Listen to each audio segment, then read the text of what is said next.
कांग्रेस वालों SYL के मसले च प्रधानमंत्री मोदी के दखल की मंग। प्रताप बाजवा बोले हरियाणा के CM नूं SYL की मंग छड्डण लई कहण PM मोदी अपने दरियाई पाणियां ते पंजाब दा ही हक।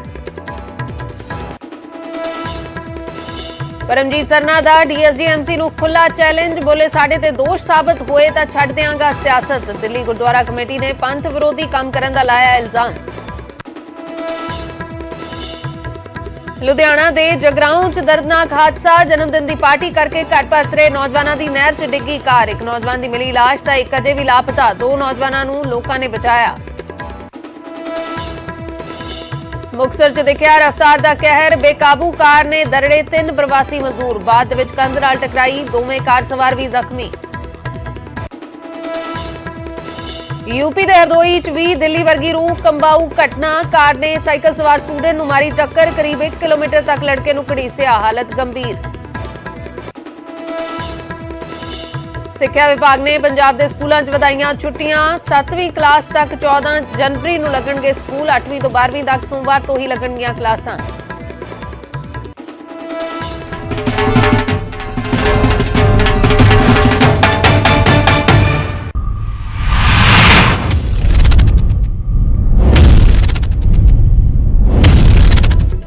सत श्री अकाल, मैं अर्शदीप संधू न्यूज़ 18 पंजाब देख रहे दर्शकों का स्वागत है। शुरुआत करते हैं वड्डी खबर दे नाल।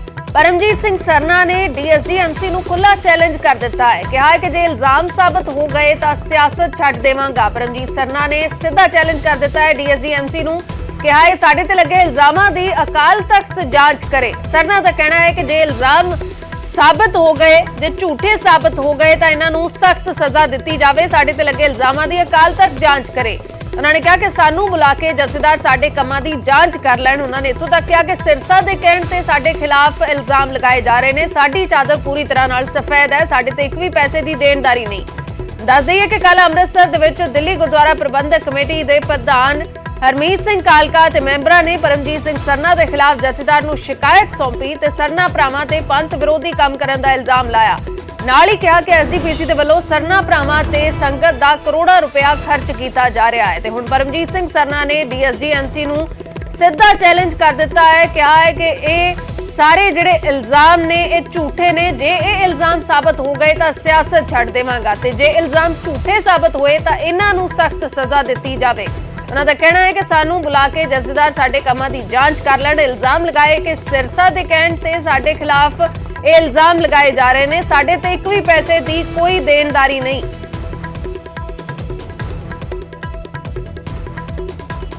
पंथ दोखियां वालों ये जिहड़ा देखो जी साडी चादर ते हैगी बिल्कुल सफेद।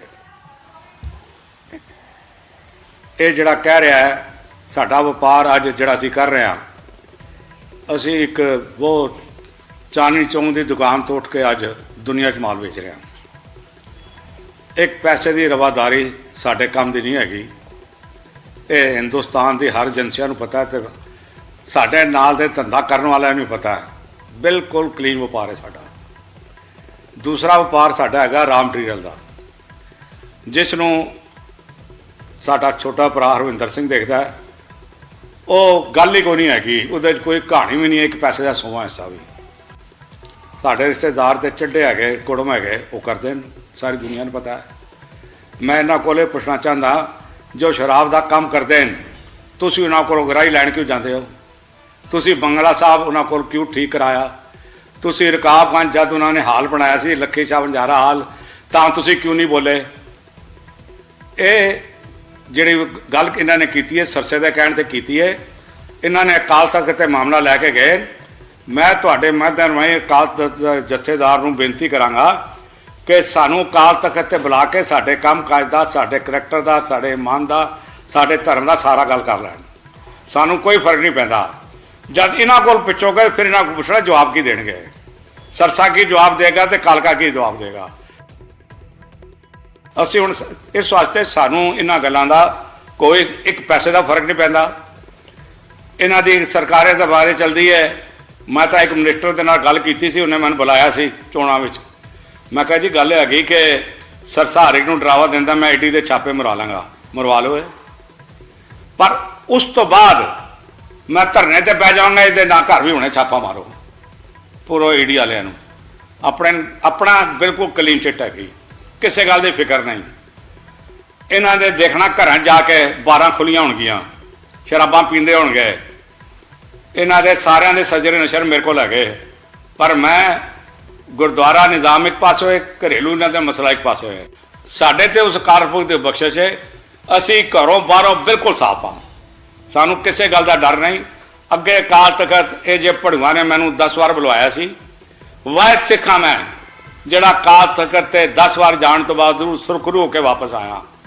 ਅਗਰ ਇਹ ਅਕਾਲ ਤਖਤ ਫੈਸਲਾ ਲਵੇ, ਅਗਰ ਇਹ ਸਾਨੂੰ ਸਾਬਤ ਕਰ ਦੇਣ ਸਾਡੀਆਂ ਜਿਹੜੇ ਦੋਸ਼ ਲਾਏ ਨੇ, ਤੇ ਮੈਂ ਤਾਂ ਜ਼ਿੰਦਗੀ ਇਸ ਤੋਂ ਲਾਮਾ ਵੀ ਹੋ ਜਾਵਾਂਗਾ ਔਰ ਗੁਰੂ ਦਾ ਕੋਈ ਕਰਜ਼ਾ ਦਿੱਤਾ ਘਰ-ਵਾਰ ਵੇਟ ਕੇ ਵੀ ਦੇ ਦਿਆਂਗਾ। ਪਰ ਅਗਰ ਇਹ ਸਾਬਤ ਨਾ ਕਰ ਸਕੇ, ਪੰਥ ਇਹਨਾਂ ਨੂੰ ਸਖਤ ਤੋਂ ਸਖਤ ਸਜ਼ਾ ਦੇਵੇ, ਇਹਨਾਂ ਦੀਆਂ ਮੈਂਬਰੀਆਂ ਖਾਰਜ ਕਰੇ, ਇਹਨਾਂ ਦੀਆਂ ਪ੍ਰਧਾਨਗੀਆਂ ਖਾਰਜ ਕਰੇ, ਇਹਨਾਂ ਦੀਆਂ ਜਨਰਲ ਸਕੱਤਰੀਆਂ ਖਾਰਜ ਕਰੇ। ਮੈਂ ਹਰ ਵਾਸਤੇ ਤਿਆਰ ਹਾਂ।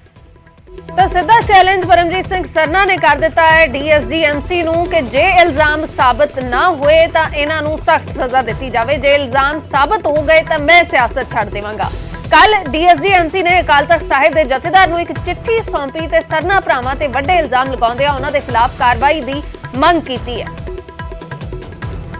ਇਹ ਪੱਤਰ ਜਥੇਦਾਰ ਸਾਹਿਬ ਨੂੰ ਦਿੱਤਾ ਹੈ, ਉਸ ਦੇ ਵਿੱਚ ਅਸੀਂ ਜਥੇਦਾਰ ਸਾਹਿਬ ਨੂੰ ਬੇਨਤੀ ਕੀਤੀ ਹੈ ਦਿੱਲੀ ਸਿੱਖ ਗੁਰਦੁਆਰਾ ਪ੍ਰਬੰਧਕ ਕਮੇਟੀ ਵੱਲੋਂ ਕਿ ਜਿੱਥੇ ਸਰਨਾ ਭਰਾਵਾਂ ਦੀਆਂ ਪੰਥ ਵਿਰੋਧੀ, ਕੌਮ ਵਿਰੋਧੀ ਔਰ ਉਹਨਾਂ ਦੇ ਪਰਿਵਾਰਾਂ ਦੀ ਨਸ਼ੇ ਦੇ ਵਿੱਚ ਇਨਵੋਲਵਮੈਂਟ ਹੋਣ ਦੇ ਬਾਵਜੂਦ ਉਹਨਾਂ ਦੇ ਉੱਤੇ ਕੋਈ ਕਾਰਵਾਈ ਨਹੀਂ ਹੋਈ, ਤੇ ਜਥੇਦਾਰ ਸਾਹਿਬ ਨੂੰ ਅਸੀਂ ਬੇਨਤੀ ਕੀਤੀ ਆ ਕਿ ਉਹਨਾਂ ਨੂੰ ਅਕਾਲ ਤਖਤ ਸਾਹਿਬ ਦੇ ਉੱਤੇ ਤਲਬ ਕੀਤਾ ਜਾਏ ਔਰ ਸ਼੍ਰੋਮਣੀ ਗੁਰਦੁਆਰਾ ਪ੍ਰਬੰਧਕ ਕਮੇਟੀ ਜਿਨ੍ਹਾਂ ਨੇ ਕਿ ਜਥੇਦਾਰ ਸਾਹਿਬ ਨੇ ਜੋ ਹੁਕਮ ਕੀਤਾ ਸੀ ਕਿ ਉਹ ਇਕਰਾਰਨਾਮਾ ਵੀ ਜਗ ਜ਼ਾਹਿਰ ਕਰਨ ਔਰ ਆਪਣਾ ਚੈਨਲ ਜਿਹੜਾ ਸ਼ੁਰੂ ਕਰਨ, ਉਸ ਦਾ ਵੀ ਜਥੇਦਾਰ ਸਾਹਿਬ ਦੇ ਹੁਕਮ ਦੀ ਜਿਹੜੀ ਆ ਉਲੰਘਣਾ ਹੈ ਔਰ ਜੋ ਬਣਦੀ ਕਾਰਵਾਈ ਆ ਉਹ ਇਹਨਾਂ ਦੇ।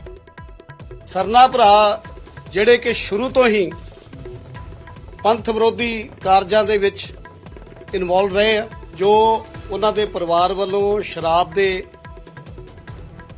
ਨਸ਼ੇ ਦੇ ਕਾਰੋਬਾਰ ਕੀਤੇ ਜਾ ਰਹੇ ਆ, ਜਿਸ ਵਿੱਚ ਉਹਨਾਂ ਦੇ ਪਰਿਵਾਰ ਨੂੰ ਈਡੀ ਤੇ ਸੀਬੀਆਈ ਵੱਲੋਂ ਨੋਟਿਸ ਭੇਜੇ ਗਏ, ਬੁਲਾਇਆ ਗਿਆ, ਪੁੱਛਗਿੱਛ ਕੀਤੀ ਗਈ, ਕੋਰਟ ਦੇ ਵਿੱਚ ਕੇਸ ਉਹਨਾਂ ਦੇ ਖਿਲਾਫ ਸ਼ੁਰੂ ਹੋਏ ਆ। ਸ਼ਰਾਬ ਦੇ ਨਸ਼ਿਆਂ ਦੇ ਵਿੱਚ ਕਾਰੋਬਾਰ ਦੇ ਵਿੱਚ ਪਏ ਹੋਣ ਔਰ ਉਹਨਾਂ ਨੂੰ ਸ਼੍ਰੋਮਣੀ ਗੁਰਦੁਆਰਾ ਪ੍ਰਬੰਧਕ ਕਮੇਟੀ ਦੀ ਗੋਲਕ ਦੀ ਦੁਰਵਰਤੋਂ ਕਰਕੇ ਉਹਨਾਂ ਨੂੰ ਪ੍ਰਮੋਟ ਕੀਤਾ ਜਾ ਰਿਹਾ ਹੋਏ, ਇਸ ਦੇ ਬਾਰੇ ਵੀ ਅਸੀਂ ਜਥੇਦਾਰ ਸਾਹਿਬ ਨੂੰ ਜਾਣਕਾਰੀ ਦਿੱਤੀ ਹੈ। ਇੱਕ ਪਾਸੇ ਦਿੱਲੀ ਸਿੱਖ ਗੁਰਦੁਆਰਾ ਪ੍ਰਬੰਧਕ ਕਮੇਟੀ 1984 ਦੇ ਕਾਤਲਾਂ ਨੂੰ, 1984 ਦੇ ਦੋਸ਼ੀਆਂ ਨੂੰ ਸਜ਼ਾ ਦਿਵਾਉਣ ਲਈ ਰਾਤ ਦਿਨ ਇੱਕ ਕਰ ਰਹੀ ਹੈ, ਪਰ ਦੂਸਰੇ ਪਾਸੇ ਸਰਨਾ ਭਰਾਵਾਂ ਨੇ ਜਿਵੇਂ ਪਹਿਲੇ ਕੋਸ਼ਿਸ਼ ਕੀਤੀ ਆ, ਅੱਜ ਵੀ ਉਹ ਉਹਨਾਂ ਦੇ ਸੰਪਰਕ ਦੇ ਵਿੱਚ, ਸੂਤਰਾਂ ਤੋਂ ਪਤਾ ਲੱਗਦਾ ਹੈ ਕਿ ਅੱਜ ਵੀ ਉਹਨਾਂ ਦੇ ਸੰਪਰਕ ਦੇ ਵਿੱਚ ਆ ਔਰ ਕਿਤੇ ਨਾ ਕਿਤੇ ਉਹਨਾਂ ਨੂੰ ਸ਼ੈਲਟਰ ਦੇਣ ਦੀ ਜਿਹੜੀ ਆ ਉਹ ਕੋਸ਼ਿਸ਼ ਕੀਤੀ ਜਾ ਰਹੀ ਆ। ਹਮੇਸ਼ਾ ਹੀ ਸਿੱਖ ਵਿਰੋਧੀ ਕੰਮਾਂ ਦੇ ਵਿੱਚ ਇਹ ਇਨਵੋਲਵ ਰਹੇ ਆ।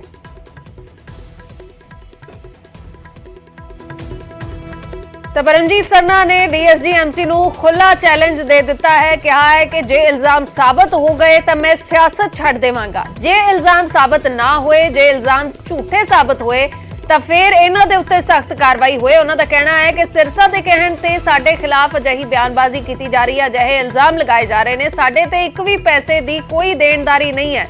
ਸਿੱਧਾ ਚੈਲੰਜ ਡੀਐਸਡੀਐਮਸੀ ਨੂੰ ਪਰਮਜੀਤ ਸਰਨਾ ਨੇ ਕਰ ਦਿੱਤਾ ਹੈ ਕਿ ਜੇ ਇਲਜ਼ਾਮ ਝੂਠੇ ਸਾਬਤ ਹੋਏ ਤਾਂ ਇਹਨਾਂ ਤੇ ਸਖਤ ਕਾਰਵਾਈ ਹੋਏ, ਜੇ ਇਲਜ਼ਾਮ ਸਾਬਤ ਹੋ ਗਏ ਤਾਂ ਫਿਰ ਮੈਂ ਸਿਆਸਤ ਛੱਡ ਦੇਵਾਂਗਾ।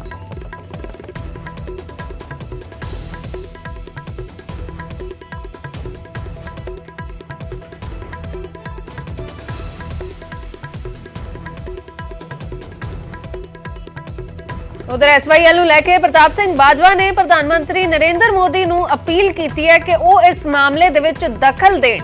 ਉਹਨਾਂ ਦਾ ਕਹਿਣਾ ਹੈ ਕਿ ਸੀਐਮ ਮਨੋਹਰ ਲਾਲ ਨੂੰ ਪ੍ਰਧਾਨ ਮੰਤਰੀ ਐਸਵਾਈਐਲ ਦੀ ਮੰਗ ਛੱਡਣ ਦੇ ਲਈ ਕਹਿਣਾ ਹੈ। ਐਸਵਾਈਐਲ ਦੀ ਮੰਗ ਛੱਡਣ ਦੇ ਲਈ ਸੀਐਮ ਮਨੋਹਰ ਲਾਲ ਨੂੰ ਕਹਿਣ ਪ੍ਰਧਾਨ ਮੰਤਰੀ ਨਰਿੰਦਰ ਮੋਦੀ ਹੈ। ਪ੍ਰਤਾਪ ਸਿੰਘ ਬਾਜਵਾ ਨੇ ਅਪੀਲ ਕੀਤੀ ਹੈ ਪ੍ਰਧਾਨ ਮੰਤਰੀ ਨੂੰ, ਕਿਹਾ ਹੈ ਕਿ ਪ੍ਰਧਾਨ ਮੰਤਰੀ ਸੀਐਮ ਮਨੋਹਰ ਨੂੰ ਕਹਿਣ ਕਿ ਉਹ ਐਸਵਾਈਐਲ ਨਿਰਮਾਣ ਤੇ ਨਾ ਅੜੇ ਰਹਿਣ। ਪੰਜਾਬ ਦੇ ਖਿਲਾਫ ਕੀਤੀਆਂ ਗਲਤੀਆਂ ਨੂੰ ਸਹੀ ਕਰਨ ਦਾ ਇਹ ਮੌਕਾ ਹੈ। ਪੰਜਾਬ ਤੇ ਹਰਿਆਣਾ ਦੇ ਸੀਐਮ ਨੂੰ ਬੁਲਾ ਕੇ ਪ੍ਰਧਾਨ ਮੰਤਰੀ ਗੱਲ ਕਰਨ। ਉਹਨਾਂ ਦਾ ਕਹਿਣਾ ਹੈ ਕਿ ਪੰਜਾਬ ਦਾ ਆਪਣੇ ਦਰਿਆਈ ਪਾਣੀਆਂ ਤੇ ਮਾਲਕੀ ਦਾ ਪਹਿਲਾ ਹੱਕ ਹੈ। ਦਰਿਆਈ ਪਾਣੀਆਂ ਦੀ ਵੰਡ ਦਾ ਅਧਿਕਾਰ ਸਿਰਫ ਪੰਜਾਬ ਦੇ ਕੋਲ ਹੈ। ਤਾਂ ਪ੍ਰਤਾਪ ਸਿੰਘ ਬਾਜਵਾ ਵਿਰੋਧੀ ਧਿਰ ਦੇ ਆਗੂ ਉਹਨਾਂ ਨੇ ਮੰਗ ਕੀਤੀ ਹੈ ਕਿ ਪ੍ਰਧਾਨ ਮੰਤਰੀ ਐਸਵਾਈਐਲ ਦੇ ਮੁੱਦੇ ਤੇ ਦਖਲ ਦੇਣ, ਦੋਵਾਂ ਸੂਬਿਆਂ ਦੇ ਸੀਐਮਸ ਨੂੰ ਬੁਲਾਉਣ, ਉਹਨਾਂ ਦੇ ਨਾਲ ਮੀਟਿੰਗ ਕਰਨ ਤੇ ਹਰਿਆਣਾ ਦੇ ਮੁੱਖ ਮੰਤਰੀ ਨੂੰ ਕਹਿਣ ਕਿ ਇਸ ਜ਼ਿੱਦ ਤੇ ਨਾ ਅੜੇ ਰਹਿਣ।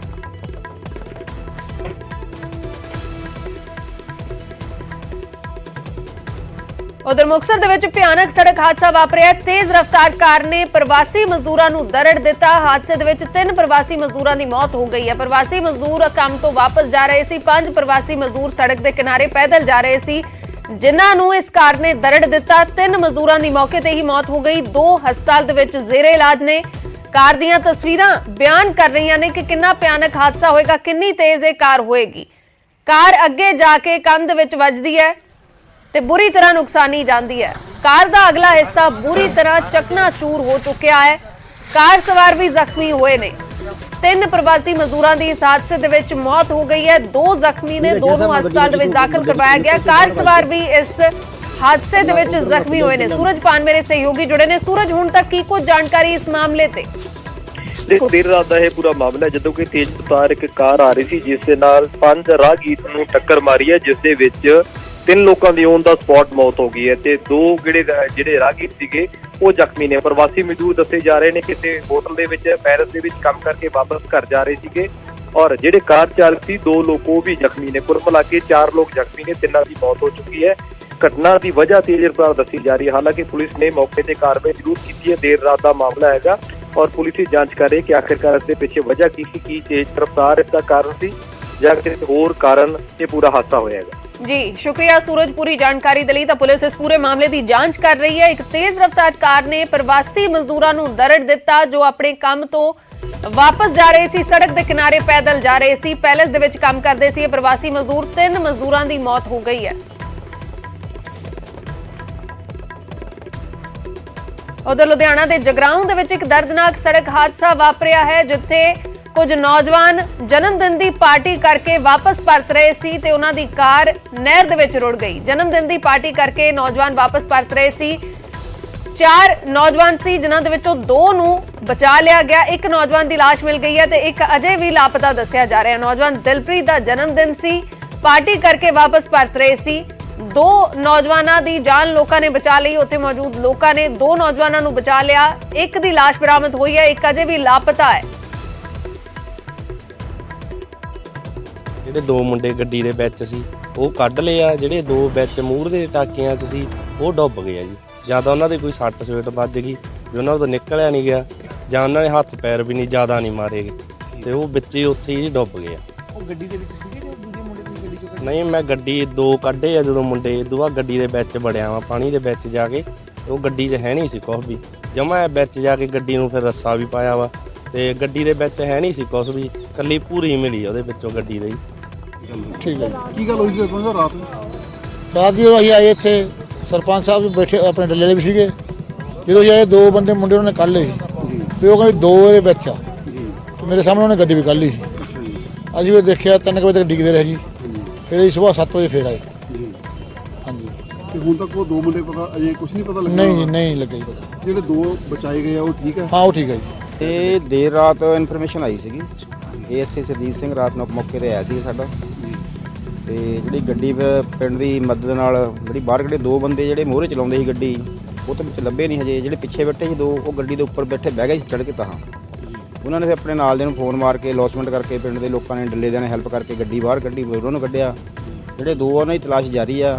ਅੱਗੇ ਉਹ ਪਾਣੀ ਦਾ ਜਿਹੜਾ ਨਿਕਾਸ ਆ ਖੋਲ੍ਹਿਆ ਗਿਆ ਵਾ, ਪਾਣੀ ਘਟੇ ਤੇ ਪਤਾ ਲੱਗੇ ਕਿੱਥੇ ਆ, ਲੱਭ ਜਾਣ ਡੈਡ ਬੋਡੀ ਉਹਦੀ।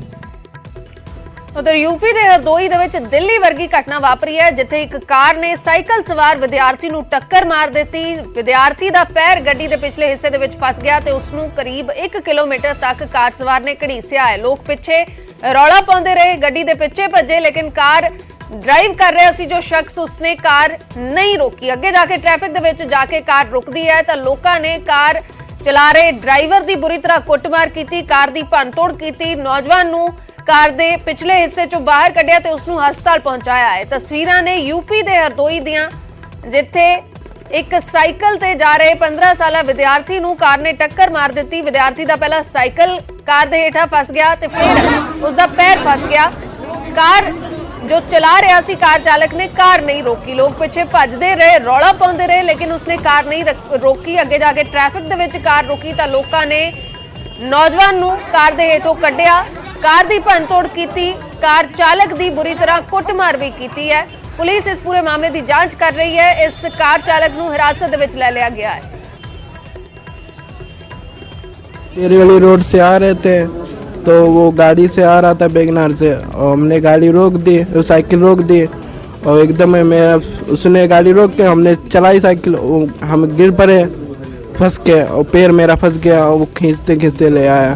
कहाँ तक खींचते ले आया? पूजा होटल के अंदर गली है जो, उसके अंदर वहाँ आखिरी तक थे।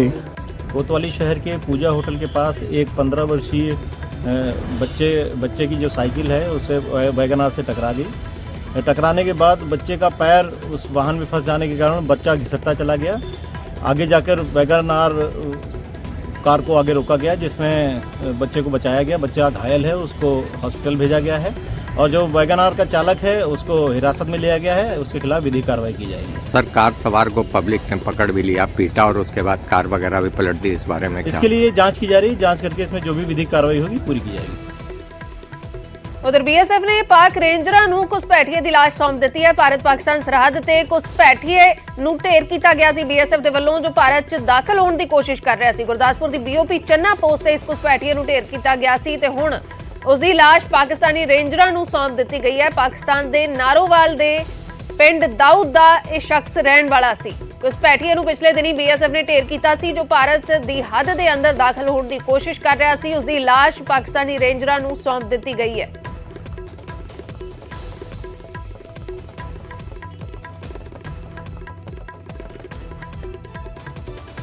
बीएसएफ ने पिछले दिनी एक घुसपैठीए नूं ढेर कीता सी, जो सरहद ते भारत दी हद दे अंदर दाखल होने की कोशिश कर रहा सी ते उस घुसपैठीए दी पछाण होने तो बाद हुण उस दी लाश पाकिस्तानी रेंजरां नूं सौंपी गई है। पाकिस्तान दे नारोवाल दे पिंड दाऊद दा इह शख्स रहण वाला सी, जिस दी हुण लाश पाकिस्तानी रेंजरां नूं सौंप दित्ती गई है। पिछले दिनी इस घुसपैठीए नूं ढेर कीता गया सी, जिस वेले भारत दी हद दे अंदर दाखल होने की कोशिश कर रहा सी।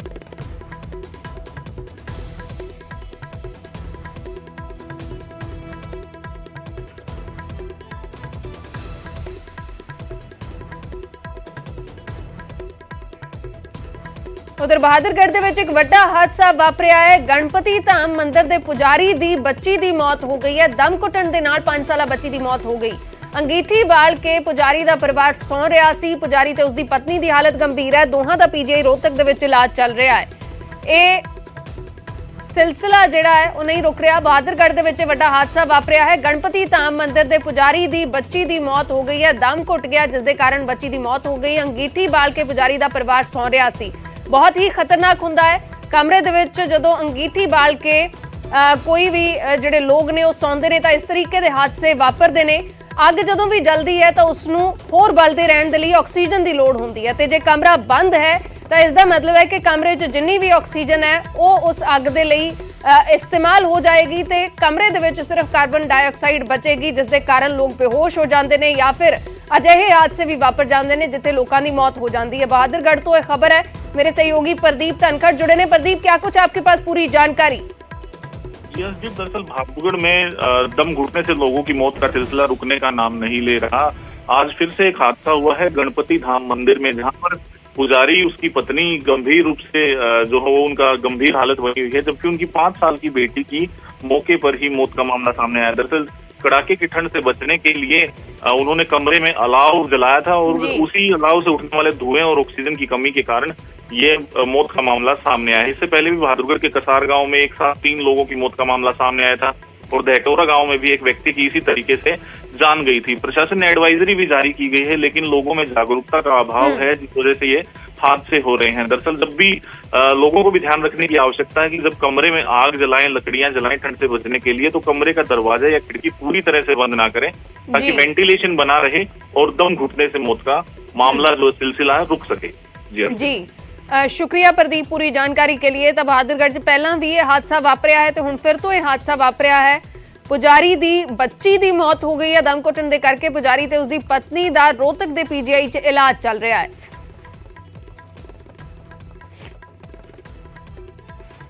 ਉਧਰ ਵਿਧਾਇਕ ਦੇ ਨਾਮ ਤੇ ਠੱਗੀ ਕਰਨ ਵਾਲੇ ਨੂੰ ਗ੍ਰਿਫਤਾਰ ਕੀਤਾ ਗਿਆ ਹੈ। ਵਿਧਾਇਕ ਰਮਨ ਅਰੋੜਾ ਜਲੰਧਰ ਸੈਂਟਰਲ ਦੇ ਵਿਧਾਇਕ ਨੇ ਉਹਨਾਂ ਦਾ ਨਾਮ ਲੈ ਕੇ ਠੱਗੀ ਮਾਰਦਾ ਸੀ, ਫੋਨ ਕਰਦਾ ਸੀ। ਫੋਨ ਕਰਕੇ ਇਹ ਸ਼ਖਸ ਕਹਿੰਦਾ ਸੀ ਕਿ ਮੈਂ ਵਿਧਾਇਕ ਦਾ ਪੀਏ ਬੋਲ ਰਿਹਾ ਹਾਂ, ਫਿਰ ਕਹਿੰਦਾ ਸੀ ਕਿ ਹੁਣ ਵਿਧਾਇਕ ਸਾਹਿਬ ਗੱਲ ਕਰਨਗੇ ਤੇ ਫਿਰ ਵਿਧਾਇਕ ਬਣ ਕੇ ਗੱਲ ਕਰਦਾ ਸੀ। ਜਲੰਧਰ ਪੁਲਿਸ ਨੇ ਭਲਿੰਦਰ ਸਿੰਘ ਨਾਂ ਦੇ ਮੁਲਜ਼ਮ ਨੂੰ ਕਾਬੂ ਕੀਤਾ ਹੈ। ਮੋਬਾਈਲ ਟਰੈਕਿੰਗ ਦੇ ਜ਼ਰੀਏ ਇਸ ਮੁਲਜ਼ਮ ਦੀ ਗ੍ਰਿਫਤਾਰੀ ਹੋਈ ਹੈ ਜੋ ਕਿ ਮੋਹਾਲੀ ਦਾ ਰਹਿਣ ਵਾਲਾ ਹੈ।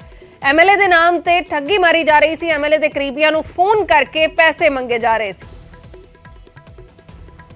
ਬਠਿੰਡਾ ਤੋਂ ਇਹਨੇ ਉਹ ਸਿਮ ਖਰੀਦ ਕੀਤੀ ਸੀਗੀ, ਜਿਹੜੀ ਸਿਮ ਦੇ ਉੱਤੋਂ ਇਹ ਕਾਲ ਕਰਕੇ ਭੋਲੇ ਭਾਲੇ ਲੋਕਾਂ ਨੂੰ ਇਹ ਦੱਸਦਾ ਸੀਗਾ ਕਿ ਮੈਂ ਅਰੋੜਾ ਜੀ ਦਾ ਪੀਏ ਬੋਲ ਰਿਹਾ ਹੈਗਾ ਮੈਂ।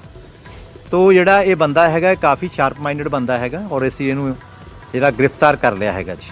ਸਰ ਇਹਦੇ ਕੋਈ ਹੋਰ ਸਾਥੀ ਵੀ ਸੀਗੇ? ਕਾਲ ਕਰ ਬੈਠਾ ਸੀ ਅੱਜ ਤੱਕ ਕਿੰਨੇ ਬੰਦਿਆਂ ਕੋ ਪੈਸੇ ਤੁਸੀਂ ਠੱਗੀ ਮਾਰ ਦਿੱਤਾ ਸੀ? ਜਿਹੜੀ ਹੁਣ ਤੱਕ ਦੀ ਇਹਦੀ ਪ੍ਰਾਇਮਰੀ ਇੰਟਰੋਗੇਸ਼ਨ ਅਸੀਂ ਕੀਤੀ ਆ, ਉਹ ਫਿਲਹਾਲ ਅਜੇ ਇਹ ਇੰਨਾ ਕੀ ਮੰਨਿਆ ਹੈਗਾ ਕਿ ਜਿਹੜੀ ਇਹ ਮੈਂ ਕਾਲ ਕੀਤੀ ਸੀਗੀ, ਮੈਂ ਫਿਲਹਾਲ ਸਿੰਗਲ ਕਾਲ ਕੀਤੀ ਸੀ, ਲੇਕਿਨ ਸਾਡੇ ਕੋਲ ਟੈਕਨੀਕਲੀ ਪ੍ਰੂਫ ਹੈਗਾ ਵਾ ਕਿ ਇਹਨੇ ਇੱਕ ਤੋਂ ਵੱਧ ਕਾਲਸ ਕੀਤੀਆਂ ਨੇ। ਉਧਰ ਲੁਧਿਆਣਾ ਦੇ ਵਿੱਚ ਇੱਕ ਏਐਸਆਈ ਤੇ ਰੇਪ ਦਾ ਇਲਜ਼ਾਮ ਲੱਗਿਆ। ਮਹਿਲਾ ਨੇ ਏਐਸਆਈ ਤੇ ਗੰਭੀਰ ਇਲਜ਼ਾਮ ਲਗਾਇਆ। ਬਰਨਾਲਾ ਦੇ ਵਿੱਚ ਪੰਜਾਬ ਪੁਲਿਸ ਦਾ ਏਐਸਆਈ ਤਾਇਨਾਤ ਹੈ ਜਿਸ ਤੇ ਰੇਪ ਦਾ ਇਲਜ਼ਾਮ ਲੱਗਿਆ ਤੇ ਨਾਲ ਹੀ ਅਸ਼ਲੀਲ ਵੀਡੀਓ ਬਣਾਉਣ ਦੇ ਵੀ ਇਲਜ਼ਾਮ ਨੇ। ਲੁਧਿਆਣਾ ਦੇ ਥਾਣਾ ਸਦਰ ਦੇ ਵਿੱਚ ਏਐਸਆਈ ਦੇ ਖਿਲਾਫ ਮਾਮਲਾ ਦਰਜ ਕਰ ਲਿਆ ਗਿਆ। ਇੱਕ ਮਹਿਲਾ ਨੇ ਪੰਜਾਬ ਪੁਲਿਸ ਦੇ ਏਐਸਆਈ ਤੇ ਰੇਪ ਦੇ ਇਲਜ਼ਾਮ ਲਗਾਏ ਨੇ, ਅਸ਼ਲੀਲ ਵੀਡੀਓ ਬਣਾਉਣ ਦੇ ਇਲਜ਼ਾਮ ਲਗਾਏ ਨੇ। ਲੇਡੀ ਨੇ ਕੰਪਲੇਂਟ ਕੀਤੀ ਸੀ ਕਿ ਇਹ ਸਾਡਾ ਜਿਹੜਾ ਏਐਸਆਈ ਹੈ ਸੁਖਵਿੰਦਰ ਸਿੰਘ, ਜਿਹੜਾ ਕਿ ਬੇਸਿਕਲੀ ਸੰਗਰੂਰ ਦਾ ਰਹਿਣ ਵਾਲਾ ਤੇ ਹੁਣ ਜਿਹੜਾ ਬਰਨਾਲੇ ਪੋਸਟਡ ਹੈ, ਉਹਦੀ ਉਹ ਏਐਸਆਈ ਨਾਲ ਬੱਸ ਸਟੈਂਡ ਵਿਖੇ ਮੁਲਾਕਾਤ ਹੋਈ ਸੀਗੀ ਕੁਝ ਮਹੀਨੇ ਪਹਿਲਾਂ, ਤੇ ਉੱਥੇ ਜਿਹੜੀ ਲੇਡੀ ਨਾਲ ਉਹਨਾਂ ਨੇ ਝੂਠੇ ਵਾਅਦੇ ਵਗੈਰਾ ਕੀਤੇ ਤੇ ਉਸ ਤੋਂ ਬਾਅਦ ਇਹਦੇ ਨਾਲ ਜਿਹੜਾ ਹੈਗਾ ਰੈਗੂਲਰ ਜਿਹੜਾ ਸਰੀਰਕ ਸੰਬੰਧ ਬਣਾਉਂਦਾ ਰਿਹਾ। ਤੇ ਉਸ ਸੰਬੰਧੀ ਜਿਹੜੀ ਕੰਪਲੇਂਟ ਦਰਜ ਹੋਈ ਸੀ ਸਾਡੇ ਕੋਲ, ਤੇ ਉਸ ਦੀ ਐਕਸ਼ਨ ਲਿੱਤੇ ਹੋਏ ਇਹਦੇ ਉੱਪਰ ਅਸੀਂ ਜਿਹੜਾ ਹੈਗਾ ਰੇਪ ਦਾ ਕੇਸ ਜਿਹੜਾ ਰਜਿਸਟਰ ਕੀਤਾ ਤੇ ਹੁਣ ਇੱਕ ਸਦਰ ਥਾਣੇ ਵਿੱਚ ਕੇਸ ਰਜਿਸਟਰ ਕੀਤਾ ਤੇ ਅੱਗੇ ਜਿਹੜੀ ਕਾਨੂੰਨੀ ਕਾਰਵਾਈ ਉਹ ਅੱਗੇ ਸੀ ਉਹਨੂੰ ਲਿਆਂਦੀ ਜਾਵੇਗੀ। ਉਧਰ ਪਟਿਆਲਾ ਦੇ ਪੰਜਾਬੀ ਯੂਨੀਵਰਸਿਟੀ 'ਚ ਧਰਨਾ ਦੇ ਰਹੇ ਇੱਕ ਪ੍ਰੋਫੈਸਰ ਦੀ ਹਾਲਤ ਵਿਗੜ ਗਈ ਹੈ। ਠੰਡ ਦੇ ਕਾਰਨ ਪ੍ਰਦਰਸ਼ਨਕਾਰੀ ਪ੍ਰੋਫੈਸਰ ਦੀ ਸਿਹਤ ਵਿਗੜ ਗਈ ਜਿਸ ਨੂੰ ਇੱਕ ਨਿੱਜੀ ਹਸਪਤਾਲ 'ਚ ਭਰਤੀ ਕਰਵਾਇਆ ਗਿਆ।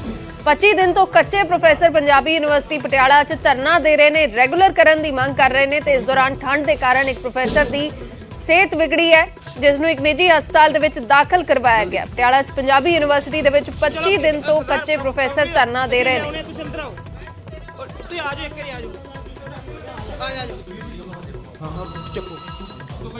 ਖਬਰ ਕਪੂਰਥਲਾ ਤੋਂ ਹੈ ਜਿੱਥੇ ਦੇ ਇੱਕ ਕਸਬਾ ਨਡਾਲਾ ਦੀ ਦਿਲ ਕੁਮਾਰੀ ਨੇ ਆਸਟ੍ਰੇਲੀਆ ਪੁਲਿਸ ਦੇ ਵਿੱਚ ਭਰਤੀ ਹੋ ਕੇ ਪੂਰੇ ਇਲਾਕੇ ਦਾ ਨਾਮ ਰੌਸ਼ਨ ਕੀਤਾ ਹੈ। ਦਿਲ ਕੁਮਾਰੀ 12 ਸਾਲ ਪਹਿਲਾਂ ਪੜ੍ਹਾਈ ਪੂਰੀ ਕਰਨ ਤੇ ਵਿਆਹ ਕਰਵਾ ਕੇ ਆਸਟ੍ਰੇਲੀਆ ਚਲੀ ਗਈ ਸੀ ਜਿੱਥੇ ਉਸਨੇ ਆਸਟ੍ਰੇਲੀਆ ਪੁਲਿਸ ਦੇ ਵਿੱਚ ਭਰਤੀ ਹੋਣ ਦੇ ਲਈ ਸਖਤ ਮਿਹਨਤ ਕੀਤੀ ਤੇ ਉਸਦੀ ਮਿਹਨਤ ਰੰਗ ਲਿਆਈ ਹੈ। ਕਪੂਰਥਲਾ ਦੇ ਕਸਬਾ ਨਡਾਲਾ ਦੀ ਰਹਿਣ ਵਾਲੀ ਦਿਲ ਕੁਮਾਰੀ ਆਸਟ੍ਰੇਲੀਆ ਪੁਲਿਸ ਦੇ ਵਿੱਚ ਭਰਤੀ ਹੋਈ ਹੈ।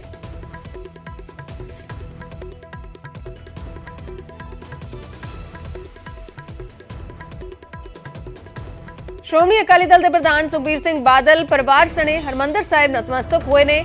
ਇਸ ਮੌਕੇ ਉਹਨਾਂ ਨੇ ਹਰ ਕੀ ਪੌੜੀ ਵਿਖੇ ਰਖਵਾਏ ਗਏ ਸ਼੍ਰੀ ਅਖੰਡ ਪਾਠ ਸਾਹਿਬ ਦੀ ਬਾਣੀ ਸਰਵਣ ਕੀਤੀ ਤੇ ਉਹਨਾਂ ਦੇ ਨਾਲ ਹਰਸਿਮਰਤ ਕੌਰ ਬਾਦਲ ਤੇ ਉਹਨਾਂ ਦੇ ਬੱਚੇ ਵੀ ਮੌਜੂਦ ਰਹੇ। ਇਸ ਦੌਰਾਨ ਸੁਖਬੀਰ ਸਿੰਘ ਬਾਦਲ ਦੇ ਬੇਟੇ ਆਨੰਦਪ੍ਰੀਤ ਸਿੰਘ ਚੌਰ ਸਾਹਿਬ ਦੀ ਸੇਵਾ ਕਰਦੇ ਨਜ਼ਰ ਆਏ ਨੇ। ਪਰਿਵਾਰ ਸਮੇਤ ਸੁਖਬੀਰ ਸਿੰਘ ਬਾਦਲ ਨੇ ਸ਼੍ਰੀ ਹਰਮੰਦਰ ਸਾਹਿਬ 'ਚ ਹਾਜ਼ਰੀ ਭਰੀ ਹੈ, ਨਤਮਸਤਕ ਹੋਏ ਨੇ। ਕਰਨ ਹਾਰ ਤ੍ਰਿਣ ਜਾਣੈ ਤੂੰ ਦਾਤਾ ਮੰਗਣ ਤੇ ਕਰੂੜੋ ਗੂੜੋ ਗਹਿਰ ਗੰਭੀਰੋ ਉੱਚਾ ਅਗਮ ਆਪਣੀ ਅਨੰਦ ਭਇਆ ਪੇਖਤ ਹੀ ਨਾਨਕ ਪ੍ਰਤਾਪ ਪੁਰਖ ਨਿਰਵਾਣੀ ਮਾਤ ਗਰਭ ਮਹਿ ਆਪਨ ਸਿਮਰਨ ਦੇ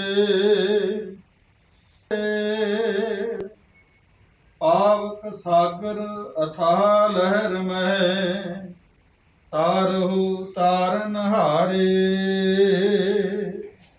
ਕਉ ਮੇਰਾ ਸੰਮਾਨੈ ਕਰਨ ਹਾਰ ਤ੍ਰਿਣ ਜਾਣੈ ਤੂੰ ਦਾਤਾ ਮੰਗਣ ਤੇ ਕਰੂੜੋ ਗੂੜੋ ਗਹਿਰ ਗੰਭੀਰੋ ऊंचो अगम अपनी आनंद भया। ਭਾਰਤੀ ਟੈਨਿਸ ਖਿਡਾਰੀ ਸਾਨੀਆ ਮਿਰਜ਼ਾ ਟੈਨਿਸ ਨੂੰ ਅਲਵਿਦਾ ਕਹਿਣ ਜਾ ਰਹੇ ਨੇ। ਸਾਨੀਆ ਮਿਰਜ਼ਾ ਨੇ ਸੰਨਿਆਸ ਦਾ ਐਲਾਨ ਕਰ ਦਿੱਤਾ ਹੈ। ਭਾਰਤ ਦੀ ਸਟਾਰ ਟੈਨਿਸ ਖਿਡਾਰਨ ਹੈ ਸਾਨੀਆ ਮਿਰਜ਼ਾ ਅਗਲੇ ਮਹੀਨੇ ਦੁਬਈ ਦੇ ਵਿੱਚ ਆਖਰੀ ਟੈਨਿਸ ਚੈਂਪੀਅਨਸ਼ਿਪ ਖੇਡੇਗੀ। ਸੰਨਿਆਸ ਦਾ ਐਲਾਨ ਕਰ ਦਿੱਤਾ ਹੈ ਸਾਨੀਆ ਮਿਰਜ਼ਾ ਨੇ। ਟੈਨਿਸ ਤੋਂ ਸੰਨਿਆਸ ਦਾ ਐਲਾਨ ਕਰ ਦਿੱਤਾ ਹੈ। ਹਾਲਾਂਕਿ ਉਹਨਾਂ ਦੀਆਂ ਕਈ ਸਾਰੀਆਂ ਅਕੈਡਮੀਜ਼ ਨੇ ਜਿੱਥੇ ਉਹ ਟੈਨਿਸ ਖੇਡਣਾ ਸਿਖਾਉਂਦੇ ਨੇ, ਬੱਚਿਆਂ ਨੂੰ ਟੈਨਿਸ ਖੇਡਣਾ ਸਿਖਾਉਂਦੇ ਨੇ, ਲੇਕਿਨ ਹੁਣ ਉਹਨਾਂ ਨੇ ਟੈਨਿਸ ਤੋਂ ਸੰਨਿਆਸ ਦਾ ਐਲਾਨ ਕਰ ਦਿੱਤਾ ਹੈ। ਭਾਰਤ ਦੀ ਸਟਾਰ ਟੈਨਿਸ ਖਿਡਾਰਨ ਸਾਨੀਆ ਮਿਰਜ਼ਾ ਅਗਲੇ ਮਹੀਨੇ ਦੁਬਈ ਦੇ ਵਿੱਚ ਆਪਣੀ ਆਖਰੀ ਟੈਨਿਸ ਚੈਂਪੀਅਨਸ਼ਿਪ ਖੇਡੇਗੀ।